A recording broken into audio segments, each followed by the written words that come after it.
지난 주일이 종교개혁 기념주일이었습니다. 종교개혁의 핵심은 성경으로 돌아가자입니다. 중세교회는 하나님의 말씀을 더하는 잘못을 저질렀습니다. 바리새인들이 장로들의 전통을 만들어낸 것처럼 중세교회는 여러 전통을 만들어냈습니다. 그들은 성경보다 전통을 우위에 두었습니다. 이에 종교개혁자들은 전통을 내려놓고 오직 성경만 신앙과 삶의 유일한 기준이 되어야 한다고 외쳤습니다. 오직 성경은 지금도 필요하고 앞으로도 절대 놓치지 말아야 할 정신입니다. 하지만 오직 성경만으로는 한계가 있습니다. 무슨 말이냐면 오직 성경의 원리를 오해해서 성경을 자기 입맛대로 읽는다는 것이죠. 이단 신천지는 요한계시록과 예수님의 비유만 편식합니다. 전체로서의 성경을 보지 않습니다. 성경을 편식하다 보면 말씀 앞에 겸손하기가 어렵게 됩니다. 종교개혁자들은 이런 현상이 일어날 것이라는 것을 미리 알았습니다. 그래서 종교개혁자들은 오직 성경, 솔라 스크립투라와 함께 모든 성경, 토타 스크립투라를 강조했습니다. 성경 66권 모두가 하나님의 말씀임을 기억하라는 것이죠. 성경 어느 하나라도 더하거나 빼서는 안 된다는 말입니다. 오늘 설교 내용에는 모든 성경에 대한 가르침이 나옵니다. 스로보니게 여인이 전체로서의 성경이 무엇인지를 정확하게 알려줍니다. 그녀는 주님의 말씀이 자기 입맛에 맞지 않아도 무조건 주여 옳습니다 라고 대답했습니다. 이제 우리가 본문 속으로 한번 들어가 보겠습니다. 먼저 본문의 배경을 살펴보겠습니다. 24절에 본문의 배경이 기록되어 있습니다. 예수님은 거기를 떠나 두로 지방으로 가셨습니다. 여기서 이 거기는 어딜까요? 문맥을 보면 알 수 있습니다. 앞문맥 7장 1절부터 23절에는 거기가 어딘지 언급하지 않습니다. 더 앞으로 거슬러 올라가 보면 6장 53절에 거기가 어딘지 나옵니다. 게네사렛입니다. 이 게네사렛은 예수님께서 오병이어 기적 후에 무리들이 예수님을 왕 삼으려고 하자 무리들을 피해서 도피한 곳입니다. 그러니까 오늘 본문이 오병이어 기적과 쭉 연결된다는 것을 암시합니다. 말이 나온 김에 예수님의 이동 동선에 대해서 잠시 살펴보겠습니다. 지도를 한번 보여주십시오. 마가복음 6장에서 예수님께서 오병이어 기적 후에 게네사렛으로 가셨습니다. 그리고 두로 지방으로 가시죠. 그 다음 행선지는 7장 31절에 나오는데요. 두로에서 시돈을 거쳐서 데가볼리 땅으로 가십니다. 8장에 보면 데가볼리 땅에서 칠병이어 기적을 행하십니다. 그러니까 오병이어로 시작해서 칠병이어로 끝을 맺고 있습니다. 예수님은 왜 두로라는 지방으로 가셨을까요? 이방인에게도 떡을 먹이시기 위함입니다. 예수님은 손을 씻는 유대인은 깨끗하고 손을 씻지 않는 이방인은 더럽다는 이 장로들의 전통을 깨부수기 위해서 이방 지역으로 직접 방문하십니다. 거기서 바리새인들의 생각이 잘못되었음을 몸소 보여줍니다. 예수님이 두로 지방에 가셔서 어느 한 집에 들어갑니다. 거기서 아무도 모르게 쉬고 있습니다. 그런데 예수님이 계신 곳이 어딘지가 알려지자 곧바로 한 여인이 소문을 듣고 예수님을 찾아왔습니다. 바로 오늘 본문에 나오는 스로보니게 여인입니다. 26절에서 스로보니게 여인을 이렇게 소개하고 있습니다. 그 여자는 헬라인이요 스로보니게 족속이라. 헬라인이라는 말은 헬라어를 사용하는 사람이라는 말입니다. 이방인임을 강조한 표현이죠. 그리고 그녀의 혈통은 스로보니게라고 밝히고 있습니다. 옛 아수르 제국의 페니키아인의 후예임을 말합니다. 무슨 말이냐 하면 그녀는 태어나면서부터 이방인이지 절대로 유대인이 아니다라는 걸 강조한 표현입니다. 이 이방 여인이 예수님께 찾아와서 자기 딸이 갖고 있는 더러운 영을 내쫓아 달라고 간청합니다. 딸은 집에 둔 채 혼자 와서는 귀신 들린 딸을 고쳐달라고 합니다. 우리는 이 말씀을 읽어도 별로 감흥이 없습니다. 그러나 이 말씀을 처음 읽었던 마가복음의 1차 독자들은 이 부분을 읽을 때 아주 긴장했을 겁니다. 예수님이 과연 이 이방 여인의 집에 갈 것인가 아니면 거절할 것인가, 여기에 관심이 초집중되었을 겁니다. 유대인 출신 그리스도인들은 가지 말았으면 했을 거고, 이방인 출신 그리스도인들은 갔으면 했겠죠. 이에 대한 답이, 예수님의 답변이 27절입니다. 예수님은 그녀의 집으로 갈 생각이 없습니다. 함께 27절을 읽어보겠습니다.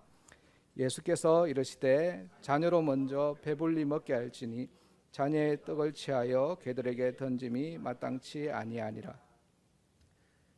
이 구절은 비유입니다. 그러니까 문자적으로 보면 무슨 내용인지 해석이 불가능합니다. 여기서 자녀는 유대인을 가리킵니다. 그리고 개는 이방인입니다. 그러니까 27절 말씀은 유대인이 먼저 배불리 먹어야 하니까 이방인 너희들은 가만히 있으라는 말입니다. 수로보니게 여인의 요청에 대한 냉정한 거절이죠. 교회 여러분, 이 방금 읽은 이 27절에서 가장 눈에 들어오는 단어를 하나 찾아보십시오. 무슨 단어가 눈에 들어오십니까? 개죠. 수로보니게 여인은 예수님께 개 취급을 당한 겁니다. 거절 정도가 아니라 심한 욕설을 들었습니다. 유대인들이 가장 싫어하는 동물이 돼지와 개입니다. 돼지는 부정한 동물의 대표죠. 레위기에서는 돼지를 9번 갈라졌으나 책임질을 하지 않는다라고 해서 가장 부정한 동물로 분류합니다. 그럼 개는 어떻습니까? 개는 더러운 동물의 대표입니다. 2000년 전에 개들은 다 똥개입니다. 똥개가 쓰레기를 뒤지거나 똥을 먹고 다니는 걸 좋게 볼 리가 없습니다. 잠언은 개가 그 토한 것을 도로 먹는다고 합니다. 그러니까 이 개는 깨끗하지 않고 더럽고 혐오스러운 존재입니다. 1세기 당시 유대인들은 이방인을 개로 여겼습니다. 그런데 놀라운 사실은 예수님도 수로보니게 여인에게 개라고 불렀다는 점입니다.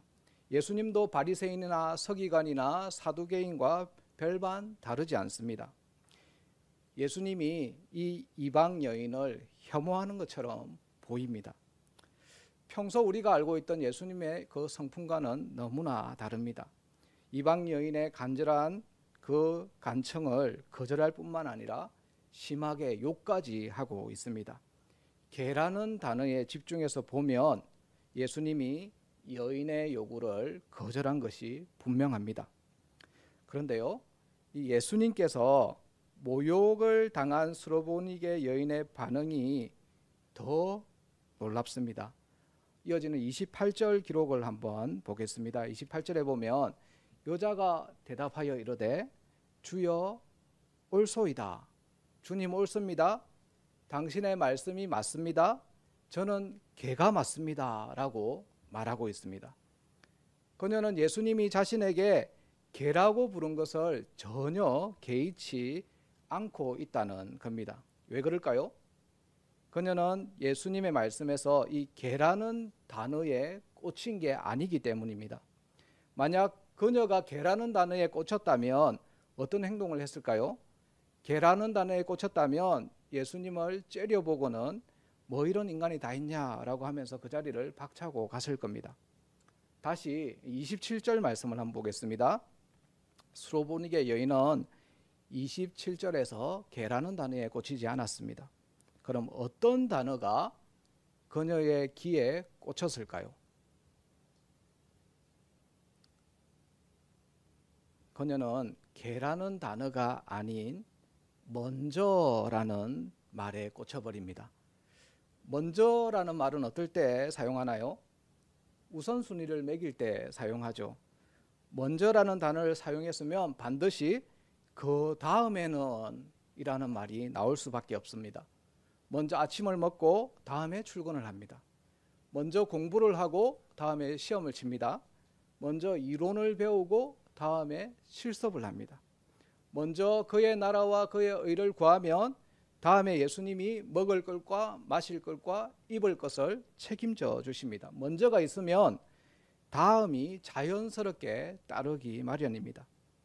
수로보니게 여인은 예수님의 말씀에서 이 먼저라는 단어에 꽂혔기 때문에 다음에 나올 예수님의 말씀에 희망을 걸었습니다. 개와 같은 이방인에게도 언젠가는 먹을 기회가 온다는 걸 기대했습니다. 예수님께서 먼저는 유대인이라고 했는데 다음에는 어떤 말씀을 하실까? 예수님의 말씀에 기대를 품고 대꾸를 합니다. 그게 28절 말씀입니다. 상아래 개들도 아이들이 먹던 부스러기를 먹나이다. 그녀는 개에게도 개의 몫이 있듯이 이방인에게도 이방인의 몫이 있다고 말합니다.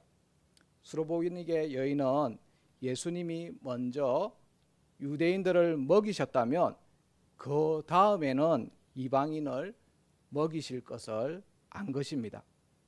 아마도 그녀는 예수님이 먼저 유대인들에게 떡을 배불리 먹이셨던 오병이어 기적을 알았던 것 같습니다. 그래서 다음 차례는 자신과 같은 이방인에게도 떡을 배불리 먹이실 것이라는 것을 기대한 것 같습니다. 실제로 예수님은 먼저 오병이어 기적으로 유대인들에게 배불리 먹이셨고 그 다음에는 칠병이어 기적으로 이방인들을 배불리 먹이십니다. 이처럼 하나님의 은혜에는 순서가 있습니다. 유대인에게 우선권이 있었습니다. 유대인이 우선권이 있다고 해서 이방인이 배제된 것은 아닙니다. 수로보니게 여인이 이런 놀라운 사실을 알았던 것입니다. 구원의 순서가 있음을 인정하고 자신에게도 구원의 차례가 올 것을 소망하고 기다린 것이죠. 로마서 1장 16절을 보겠습니다. 내가 복음을 부끄러워하지 아니하노니 이 복음은 모든 믿는 자에게 구원을 주시는 하나님의 능력이 됨이라. 먼저는 유대인에게요 그리고 헬라인에게로다. 바울은 먼저는 유대인에게요 그 다음은 헬라인에게로다 라고 말했습니다. 여기도 먼저라는 단어가 등장하죠. 이 먼저라는 말은 더 낫다는 말이 아닙니다. 위에 있다는 말도 아닙니다. 그냥 시간에 있어서 우선순위를 말합니다. 유대인들에게 먼저 복음이 전해졌죠. 다음은 이방인들에게도 복음이 전해졌습니다. 실제로 복음은 예루살렘에서부터 시작되었습니다. 예루살렘 교회에 먼저 복음이 전해졌죠. 그런데 스데반이 돌에 맞아 죽고 야고보가 칼에 맞아 죽고 베드로가 감옥에 갇혔다가 기적적으로 풀려났습니다. 이에 놀란 예루살렘 교회 성도들이 이방 지역으로 뿔뿔이 흩어졌죠. 그로 인해서 다음에 헬라인에게도 복음이 전파됩니다. 이후 바울과 바나바가 선교사로 파송되면서 이방 지역에서도 복음이 폭발적으로 전해졌습니다. 수로보니게 여인은 딸의 병고침이라는 아주 개인적인 필요로 예수님께 나아갔지만 예수님은 그녀의 말, 주님 옳습니다. 이 말을 통해 이방인에게도 구원이 열려 있음을 보여주셨습니다. 이제 오늘 본문에서 한 가지만 더 확인하면 됩니다. 수로보니게 여인의 최초의 요청, 딸에게서 귀신을 내쫓아 달라는 요청이 어떻게 되었는지를 확인하면 됩니다. 29절 30절에 결과가 나옵니다. 귀신이 나갔다고 합니다. 수로보니게 여인의 딸은 고침받았습니다. 29절은 그녀의 딸이 고침받은 이유를 이렇게 말합니다. 이 말을 하였으니. 그녀가 무슨 말을 했습니까? 주님 옳습니다 입니다. 주님 옳습니다 라는 이 대답 때문에 귀신이 딸에게서 떠난 것입니다. 수로보니게 여인의 말, 주님 옳습니다라는 그 믿음의 고백이 딸에게서 귀신을 내쫓게 하였습니다. 이방인들은 주님 옳습니다, 유대인이 먼저입니다, 이방인은 그 다음입니다 라고 고백하는 걸 당연히 싫어했겠죠. 유대인이 먼저라는 말이 못마땅했을 겁니다. 특정 민족을 더 우선시하는 것이 기분 나빴을 겁니다. 자신들이 배제되고 후순위로 밀리는 것이 기분 나빴을 겁니다. 아무리 예수님의 말씀이라고 해도 이 말씀이 자기 입맛에 맞지 않을 수 있습니다. 그러나 수로보니게 여인은 입맛에 맞지 않는 말씀, 너는 개다 라는 이 말씀을 먹었습니다. 교회 여러분, 우리는 어떻습니까? 아무리 성경 말씀이라 해도 덮어놓고 주님 옳습니다 라고 대답할 수 있으십니까? 그렇지 못합니다. 그래서 성경을 내 생각이라는 깔때기로 한번 걸러내죠. 말씀을 깔때기로 걸러낸 대표적인 사람이 사두개인입니다. 사두개인은 돈과 권력에 눈이 먼 제사장 집단입니다. 그들은 자기 입맛에 안 맞는 말씀이라면 그 말씀이 무엇이든 간에 모조리 빼버렸습니다. 제사장의 입맛에 맞는 말씀이 뭡니까? 제사장의 입맛에 맞는 말씀은 제사를 강조하는 모세오경입니다. 그래서 모세오경만 인정하고 나머지 말씀은 모두 잘라버렸습니다. 순종이 제사보다 낫다는 사무엘상 말씀이 얼마나 거슬렸겠습니까? 그래서 사무엘상을 비롯한 역사서를 다 빼버립니다. 하나님께서 구하시는 제사는 상암심령이라는 시편 말씀이 걸렸습니다. 그래서 시가서 말씀을 다 빼버립니다. 헛된 재물을 가져오지 마라, 누가 성전문을 좀 닫아줬으면 좋겠다, 선지서 말씀은 말할 것도 없겠죠. 모세오경만 두고 나머지 역사서, 시가서, 선지서 이 말씀들이 자기 입맛에 맞지 않으니까 나머지는 다 빼버렸습니다. 교회 여러분, 오늘날 한국교회 성도들은 모세오경만 인정한 사두개인들보다 더 나을까요? 우리가 사두개인들보다 하나님의 말씀을 더 뺄 수도 있겠다는 생각이 들었습니다. 예를 한번 들어볼까요? 하나님은 사울 왕에게 아말렉과의 전쟁에서 어린아이까지 다 죽이라고 했습니다. 현대인들은 이런 명령을 폭력적이고 잔인하다고 생각합니다. 사랑이 많으신 하나님이 어린아이까지 죽이라는 건 문제가 있다고 생각합니다. 내 생각으로 하나님을 판단합니다. 성경은 동성애는 죄다라고 말하고 있습니다. 그러나 동성애를 찬성하는 신학자와 기독교인들이 제법 많습니다. 하나님이 성소수자를 차별하거나 혐오할 리 없다고 주장합니다. 또 성경의 기적들을 믿지 않습니다. 성경의 기적들이 구전에 의해서 전달되는 과정에서 과장되고 포장되었다고 생각합니다. 과학 현상을 몰랐던 고대인들이 자연 현상을 기적으로 과장하고 포장했다고 생각합니다. 그래서 예수님의 성육신과 부활까지도 전설이라고 주장합니다. 성경에서 이것저것 다 빼버리면 우리가 믿고 있는 예수님은 공자나 부처나 모하메드와 다를 바가 없습니다. 교회 여러분, 여러분은 나의 가치관과 하나님의 말씀이 충돌할 때 어떤 태도를 취하시나요? 성경 말씀을 자기 입맛대로 취사 선택하고 있지는 않으십니까? 오직 성경을 강조하다가 모든 성경을 놓쳐서는 곤란합니다. 이제 우리는 내가 좋아하는 성경 구절, 내가 좋아하는 설교 중심의 신앙생활 방식을 탈피해야 합니다. 그렇지 못한다면 누구라도 말씀 앞에 겸손하기 어렵습니다. 오늘 우리가 살펴본 이 수로보니게 여인은 예수님의 말씀을 자기 입맛대로 취사선택하지 않았습니다. 그녀는 개취급을 당해도 예수님 앞에서 주님 옳습니다 라고 고백했습니다. 그녀의 믿음이 그녀의 딸을 살렸습니다. 우리 모두에게도 주님 옳습니다 라는 고백이 있기를 바랍니다. 말씀 앞에 겸손하게 서길 간절히 바랍니다. 그러면 더러운 세상 문화에 붙들린 여러분의 자녀들이 살아나게 될 것입니다. 우리 함께 찬양하고 함께 기도하겠습니다. 말씀을 생각하면서 주님 말씀 앞에 주님 옳습니다 라고 고백할 수 있는 우리가 되게 해달라고 고백하는 마음으로 찬양하겠습니다.